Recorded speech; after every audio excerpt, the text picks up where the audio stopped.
স্বাগতম সবাইকে আমাদের এই টিউটোরিয়ালে। আজ আমরা আলোচনা করব গুগল অ্যাডসেন্স চেকিং সংক্রান্ত বিভিন্ন সমস্যা এবং তার সমাধান নিয়ে। যদি আপনাদের গুগল অ্যাডসেন্স চেকিং সমস্যা থাকে বা চেকে পেমেন্ট হয় তাহলে এই ভিডিওটি আপনার জন্য।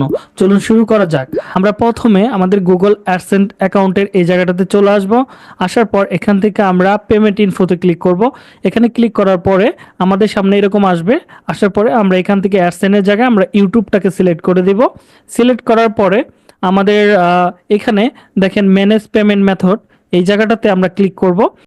এই জায়গাটাতে আমাদের 100 জনের ভিতরে প্রায় 90 জন মানুষই এই ভুলগুলো করে থাকে। অনেকে আছে এটাকে প্রাইমারি না করে এখানে চেকিউ প্রবলেম থাকে বা চেকিউ একটা অপশন থাকে, সেই চেকিউতে প্রাইমারি করে রাখে। চেকিউ যদি প্রাইমারি করে রাখা হয় সেক্ষেত্রে আপনার টাকাটা ব্যাংকে না যেয়ে সরাসরি চেকে পেমেন্ট হয়ে যাবে। এই চেকের সিস্টেমটা বাংলাদেশে অ্যাভেলেবল নাই বা এই ব্যাংকটা বাংলাদেশে অ্যাভেলেবল নাই। সেক্ষেত্রে আপনার $100 বাঙ্গাইতে গেলে দেখা যাবে 15-20 হাজার টাকা খরচ হয়ে যাবে, যেটার দাম হচ্ছে 12-13 হাজার টাকা। এটার জন্য আপনার করণীয় কি? এটার জন্য আপনার প্রথম করণীয় হচ্ছে আপনাকে 60 দিন অপেক্ষা করতে হবে। 60 দিন অপেক্ষা করার পরে আপনার পেমেন্ট এই জায়গাটাতেই আপনার দেখতে পারবেন পেমেন্ট রি ইস্যু নামের একটা অপশন আসবে। সেটার মাধ্যমে আপনারা সরাসরি পেমেন্টটাকে আবার পুনরায় গুগল অ্যাডসেন্সের মাধ্যমে নিয়ে আসতে পারবেন এবং সরাসরি আবার ব্যাংকে ট্রান্সফার করাইতে পারবেন। কিন্তু হ্যাঁ, সেক্ষেত্রে আপনাকে চেকিউ অপশনটার থেকে আপনার ব্যাংকটাকে প্রাইমারি করে দিতে হবে এবং 60 দিন অপেক্ষা করতে হবে। 60 দিন অপেক্ষা করার পরেও যদি টাকাটা ব্যাক না আসে সেক্ষেত্রে আপনাকে গুগল বা ইউটিউবের সাপোর্ট টিমের সাথে সরাসরি কথা বলতে হবে।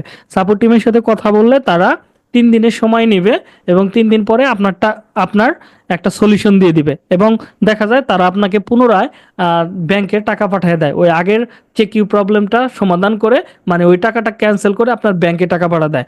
আশা করি যদি কারো এই জায়গায় প্রবলেম থাকে, যদি কারো চেকিউ অপশনটা প্রাইমারি থাকে, অবশ্যই এটাকে আপনারা ব্যাংকটাকে প্রাইমারি করে রাখবেন, না তা না হলে আপনার পেমেন্টটা কিন্তু চেকে হবে। তো আশা করি বিষয়টা বুঝতে পারছেন। আশা করি এই ভিডিওটি আপনাদের অ্যাডসেন্স চেক সংক্রান্ত সমস্যার সমাধানে সাহায্য করবে। যদি কোনো প্রশ্ন থাকে নিচে কমেন্টে জানাতে ভুলবেন না। এই ধরনের আরও ভিডিও পেতে আমাদের চ্যানেল সাবস্ক্রাইব করে রাখুন এবং বেল আইকনটি অ্যাক্টিভ করে রাখুন। ধন্যবাদ।